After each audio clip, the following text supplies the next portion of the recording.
ating i-check up mga amigo itong ating gaway ng parakyot. Ating chine-check up mga amigo at ikakarga na uli sa bangka siya mga amigo. Ay amigo sa ating kagamitan dahil sakripisyo mga amigo ang pagpapagawa ng ganito. Sakripisyo siya dahil hindi man siya dito lang sa lugar natin ang gagaling. Malayong lugar mga amigo ang pinanggalingan niya, kaya gano'n na lang ang pagsinop natin mga amigo sa ating kagamitan ding katulong natin sa ating hanap buhay. Pala mga amigo, shout out nga palang mga amigo sa ating mga viewers at saka sa mga subscriber natin. Maraming salamat sa inyong lahat mga amigo. Maraming salamat sa suporta ninyo mga amigo sa atin. Ito, makapaghanap buhay na tayo ulit nito mga amigo. Makapalaot na tayo uli dahil talagang medyo natambay tayo mga amigo. At ating i-check up mga amigo itong gaway ng parasyo. Ating chine-check up mga amigo at ikakarga na uli sa bangka siya mga amigo. Ay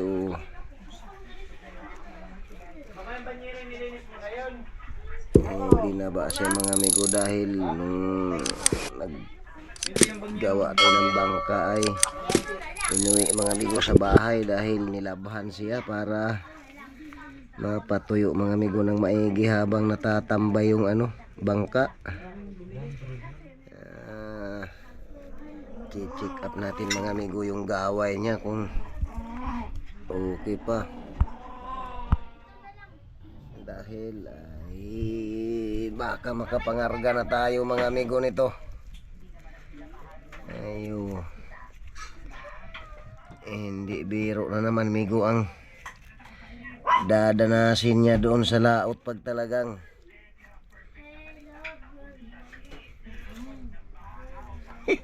pag naibuntog ito siya mga amigo sa ganitong amihanin ay talagang hindi biro-biro mga amigo ang kanyang trabaho doon. At ito ang magpipigil sa bangka natin pag talagang wala tayong madatnang buya mga amigo sa laot.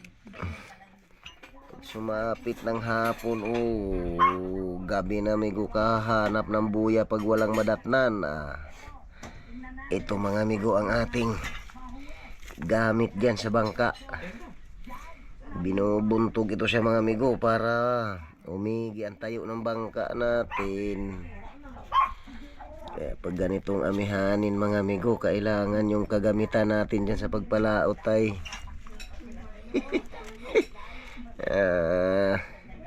medyo okay siya mga amigo dahil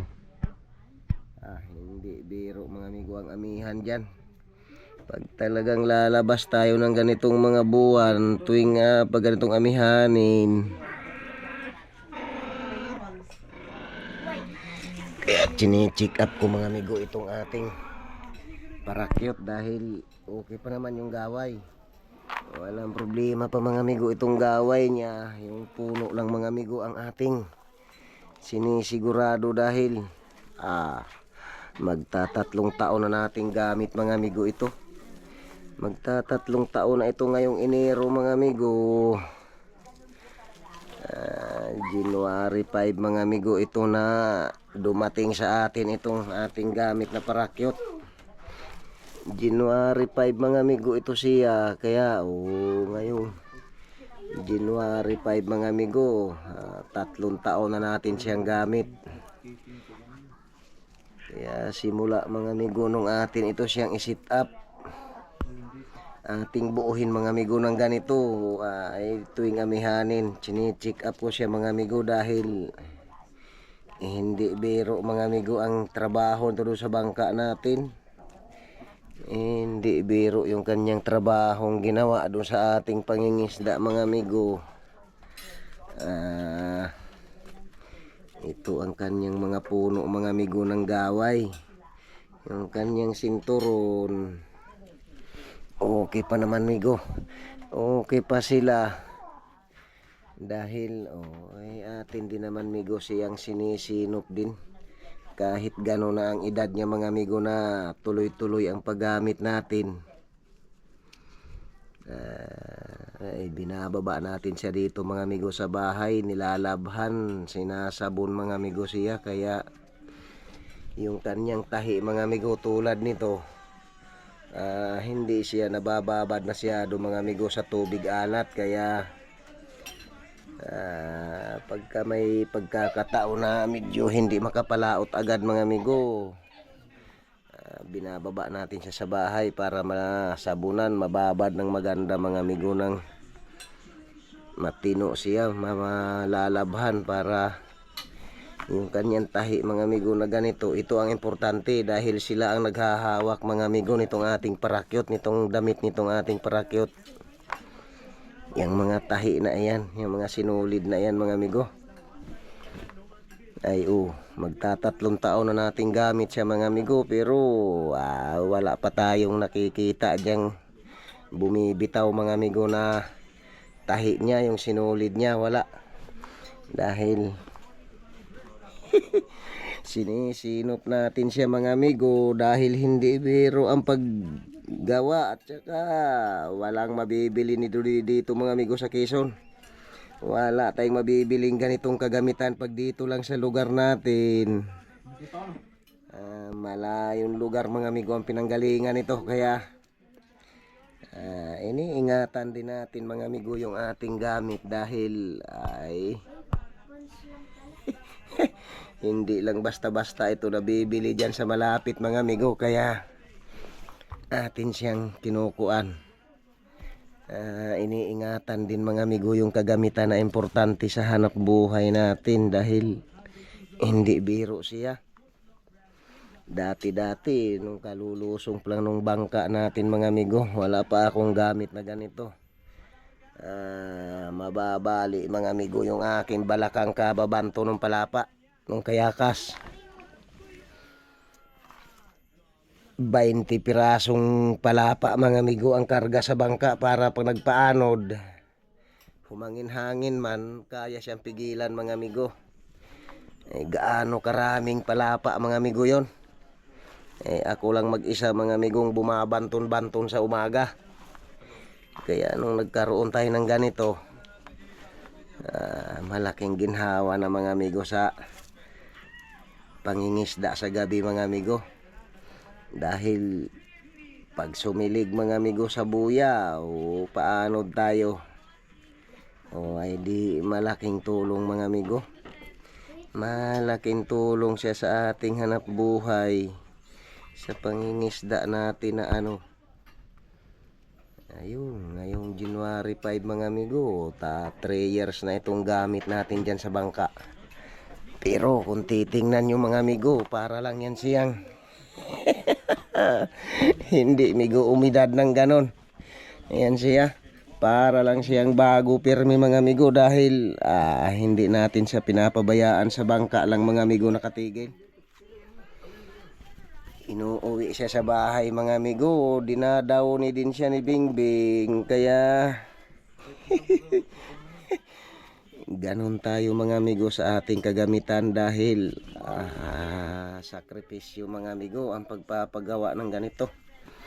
Sakripisyo siya, dahil hindi man siya dito lang sa lugar natin ang gagaling, malayong lugar mga amigo ang pinanggalingan niya, kaya gano'n na lang ang pagsinop natin mga amigo sa ating kagamitan ding katulong natin sa ating hanap buhay.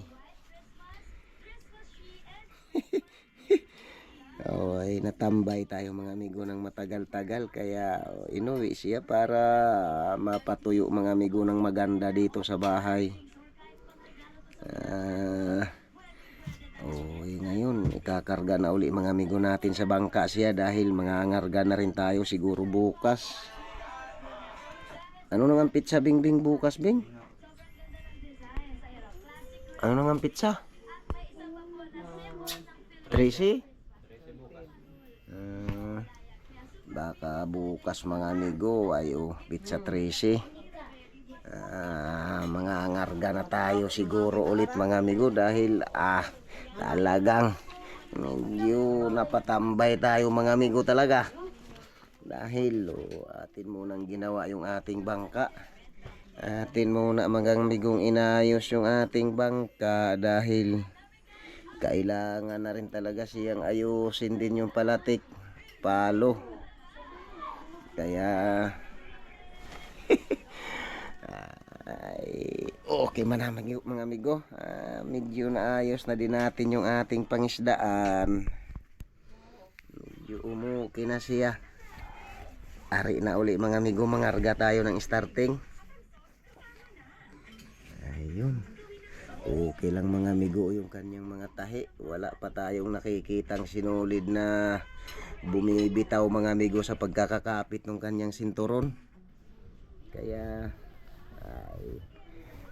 akin din lang mga amigong tiningnan dahil hindi na naman biro mga amigo yung kanyang sasagupain doon sa ating kuan. Ito siya mga amigo ang katulong natin dyan sa lawak pagka wala tayong buya mga amigo na natatagpuan sa pananakbong maghapon kung saan tayo pwede gumawi pag walang matali ang buya mga amigo.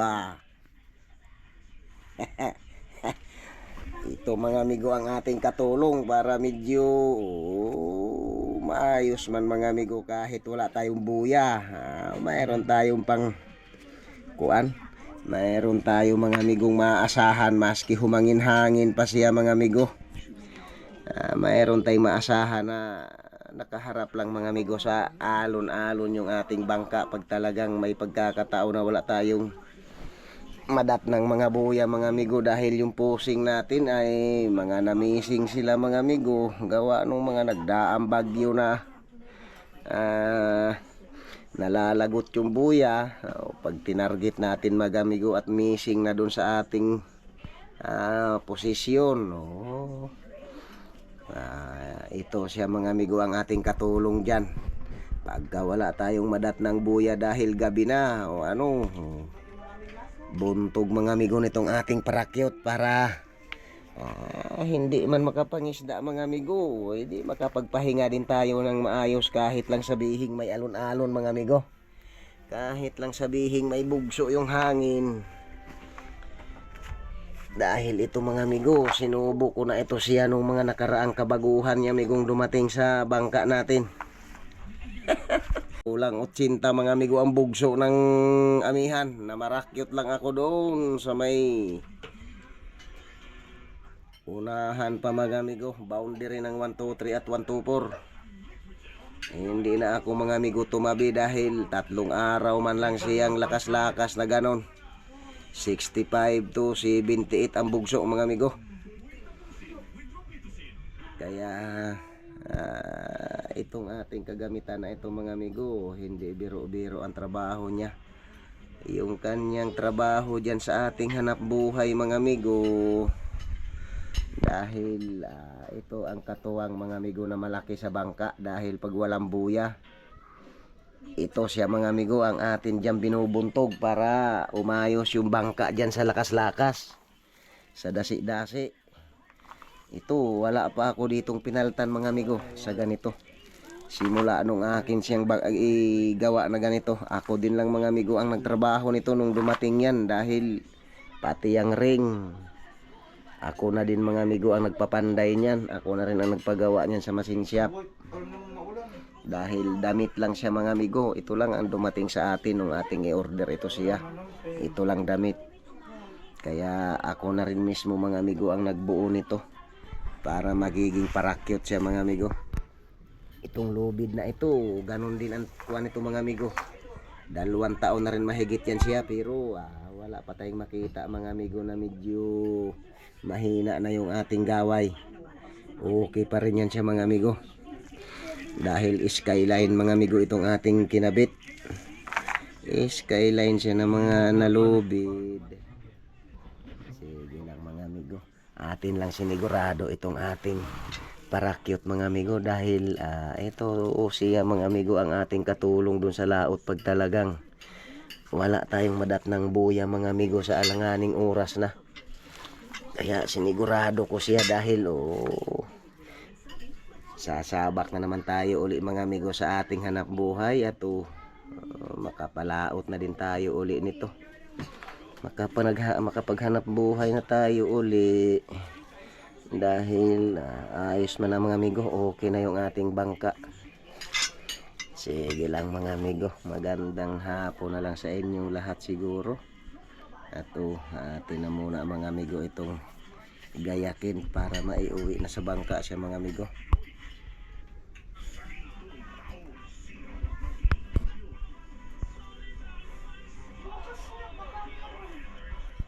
Ay, nga pala mga amigo, shout out nga palang mga amigo sa ating mga viewers at saka sa mga subscriber natin. Maraming salamat sa inyong lahat mga amigo. Maraming salamat sa suporta ninyo mga amigo sa atin. Ito, makapaghanap buhay na tayo ulit nito mga amigo. Makapalaot na tayo uli dahil talagang medyo natambay tayo mga amigo at pero sige lang. Ito mga amigo, tayo nag-aabyad na nitong ating kagamitan para makapaghanap buhay na tayo ulit. Sige lang mga amigo, maraming salamat ulit sa inyong lahat.